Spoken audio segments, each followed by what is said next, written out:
programa. Muito linda, olha só que boca bonita, desenhada, um cabelo bonito. Eu sempre trago aqui para vocês no programa essa inspiração, né? Eu acho que a palavra, o termo sororidade entre nós mulheres, ela tem muito a ver com essa questão da autoestima, não só a autoestima da gente, mas também de estar sempre levantando a autoestima uma das outras, né? Isso, doutora? É verdade. A gente precisa estar sempre apoiando uma outra, né? Dizendo, olha, você tá linda, você tá muito bem. Então é sempre bom a gente estar com essa conexão, né? De mulher para mulher. É verdade. Bom, doutora, para começar aqui, eu queria lhe perguntar, primeiro, como é que a gente lida com a baixa autoestima? Para depois aí você ir trazendo as dicas de como de fato a gente construir esse processo de autoestima, como fazer com que ele perdure, e assim a gente vai seguindo aqui no nosso bate-papo. Pronto, a baixa autoestima, quem tem esse perfil, né, de baixa autoestima, não reconhece as suas qualidades, não tem clareza, né, sobre, enfim, a sua capacidade, né, de quem é de verdade, tem uma distorção aí, né, em relação a quem é, né, uma clareza a respeito de si mesmo.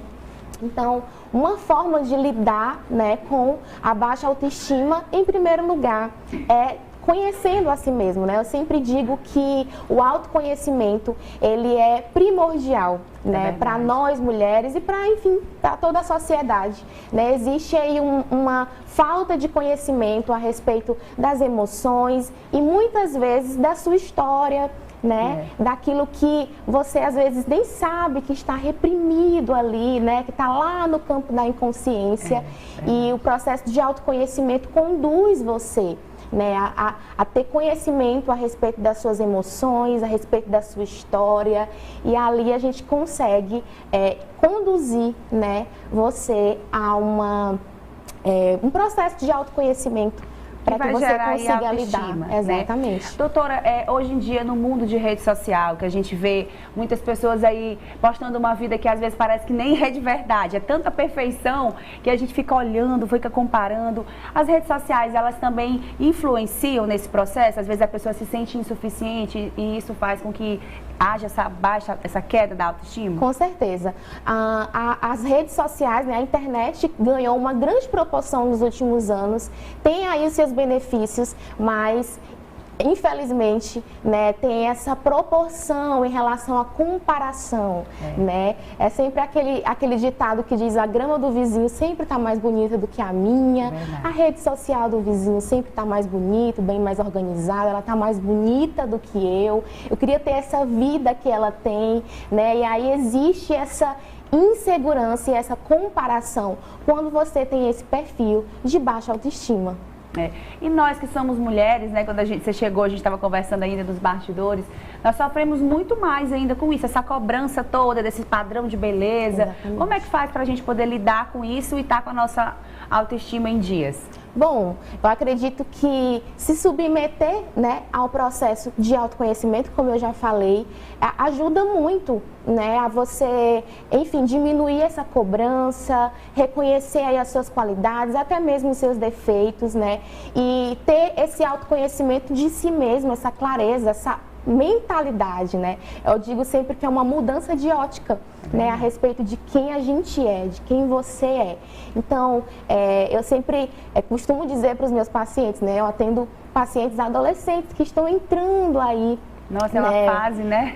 Bem complicada, a gente sabe. E eu optei por atender essas adolescentes, né? E chega muito no consultório adolescentes com baixa autoestima, né? Com esse sentimento de comparação e insegurança a respeito de quem elas realmente são, autoimagem, autoconceito, autoeficácia, né? Autorreforço, tem essa dificuldade de reconhecer mesmo, né? O quanto que elas têm capacidade de fazer algo, quanto que elas são bonitas, né? E aí elas acabam se cobrando muito, né? Para que elas estejam dentro desse padrão que já foi estabelecido pela sociedade há muito tempo. É verdade.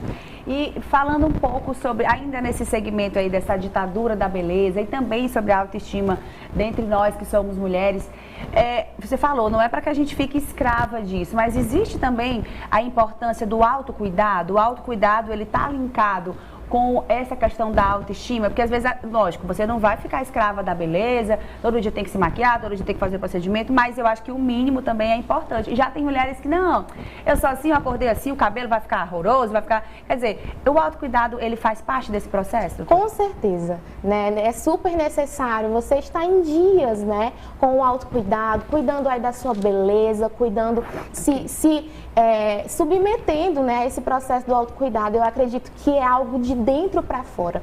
Quando você cuida das suas emoções, né, faz aí a sua terapia está em dia, você consegue, é um primeiro passo, né, é o pontapé inicial para que você se sinta bem, né, se submeta ao autocuidado, a estar aí com o cabelo impecável, né, e se submetendo mesmo. Eu acredito que com o tempo, né, quando a gente começa a tratar e a adquirir essa inteligência emocional desde muito cedinho, desde muito novinha, você acaba impedindo, né, e criando aí um escudo a respeito, né, da sua autoestima e já tendo esse conhecimento. Eu acredito muito que é um processo que precisa ser feito, né? Um processo precoce mesmo a respeito da autoestima e do autocuidado. E é interessante que você falou que atende um público muito específico, que são os adolescentes. Sim. Então, quando você é adolescente, mulher, é justamente essas fases que às vezes você está ali, né? O seu corpo está passando por algumas mudanças e às vezes, quando não se tem, né, de fato, esse tratamento psicológico, esse tratamento acompanhado, você começa a desenvolver alguns bloqueios que, enquanto você for uma mulher adulta, isso vai te travar para várias áreas da vida, né? Exatamente. Doutora, como é que você passa para as suas pacientes, né? Voltando para as adolescentes, você falou sobre quanto mais cedo, né, reconhecer e tratar, melhor, porque vão ser adultos, você não vai perder tanto tempo da sua vida aí, né, com baixa autoestima. Exatamente. Como você faz para que elas possam desenvolver essa autoconfiança? Pronto, eu sempre direciono elas, né, a gente sempre faz no processo terapêutico ali uma psicoeducação, né, fazendo com que elas entendam o contexto familiar, onde elas estão inseridas, aonde que precisa ser ajustado, sempre conduzo e sempre faço com que elas olhem a longo prazo, né, para que elas entendam que a estação em que elas estão, para que lá na frente elas não tenham tanto problema, por exemplo, nos seus relacionamentos, né, futuros. Eu vejo muita mulher, né, já, por exemplo, passando pela maternidade, que tem essa dificuldade, né, que não foi algo tratado lá atrás, estão passando por essa dificuldade na maternidade, estão insatisfeitas, não conseguem, né, ter o tempo ali para exercer o autocuidado. Então, quando você começa, né, como eu já falei, de forma precoce, você acaba impedindo mesmo, né, e tendo esse equilíbrio, né, a respeito da sua autoestima, do seu autocuidado mesmo. Outro ponto que você tocou, né, com relação à maternidade. Sim. É uma fase, eu tenho um filho, na minha gravidez eu engordei só 30 quilos. Olha. Então eu fiquei imensa, né, meu corpo ficou totalmente mudado. E o pós, né, tem bebê, até você se ver de novo com aquele corpo que você tinha antes, realmente você tem que dar atenção para a criança, você não pode nem tomar um banho demorado, lavando o cabelo muito tempo. Existe também esse lado, né, da baixa autoestima nesse processo, porque é um processo que a mulher, ela se descobre mãe e ao mesmo tempo ela também ainda é mulher, ela também precisa olhar para dentro dela. Sim. O que você diria para quem está passando agora por esse processo da maternidade, que inclusive já tem até a sua autoestima definida, que tenha a sua autoconfiança desenvolvida, mas que nesse momento, por conta também dos hormônios, essa loucura toda, que dica você daria? Que a gente tem esse público aqui, nossas telespectadoras, muitas mamães estão nos assistindo agora, para você aí que está nesse dilema, pensando que, ai meu Deus, meu corpo, será que vai voltar normal? Será que não vai? O que você diria pra gente, doutora? Olha só, eu percebo que, até voltando um pouquinho na questão das redes sociais, né? Eu sempre vejo e acompanho também algumas pacientes mães, né, que estão passando por esse processo. E eu sempre digo, olha, deixe ali, né, se vale, né, deixe ali o filho com alguém, passe um dia ali, tipo, né, de autocuidado, se dê esse presente, né, e eu sempre digo para que ela consiga olhar a maternidade de forma real. Né, porque às vezes acabam aí acompanhando essas mães, né, que, por exemplo, blogueiras, né, digital influencers, que estão sempre ali impecáveis, né, a gente vê um exemplo muito claro aí na rede social, a digital influencer Virgínia, Sim, né? Ela é um caso, né, ela que é todo caso, mundo comenta. Exatamente. É um corpo impecável. E parece que ali já tem 2 gestações, exatamente. Por sinal, né? E tem a bebê já tá, né, nos trinques ali. E a gente acaba não sabendo, né, o processo em que ela passou. E a gente acaba entrando aí nessa cobrança, né, e tudo mais. Então, a dica que eu dou é: acompanhe pessoas reais. Né? Acompanhe pessoas e mães que passam e que compartilham a maternidade real. Né? Porque ali vocês vão conseguir se inspirar em uma história real, em algo que está ao seu alcance, em algo que você pode compartilhar também.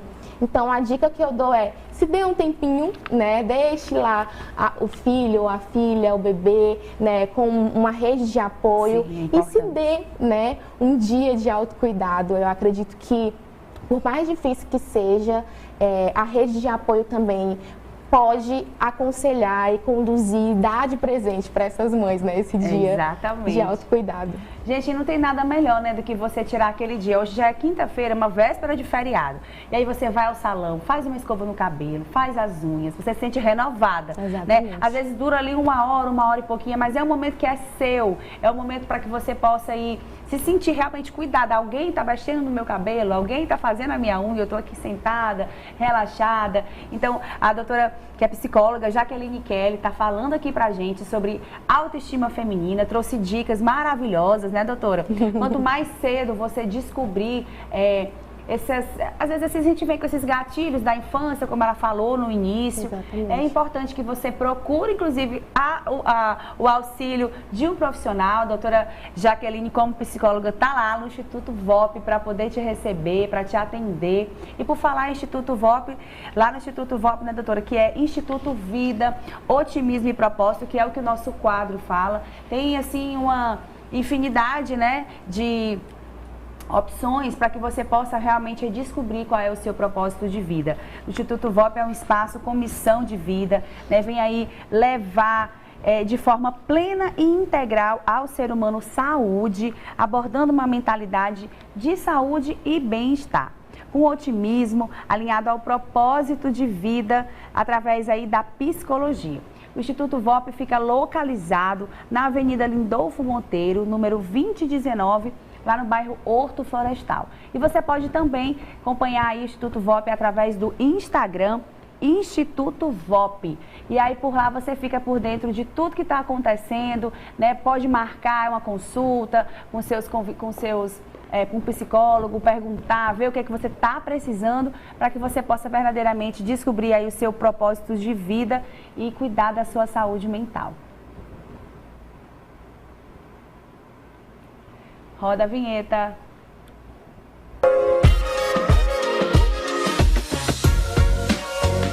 Vida, otimismo e propósito. Oferecimento: Instituto VOP.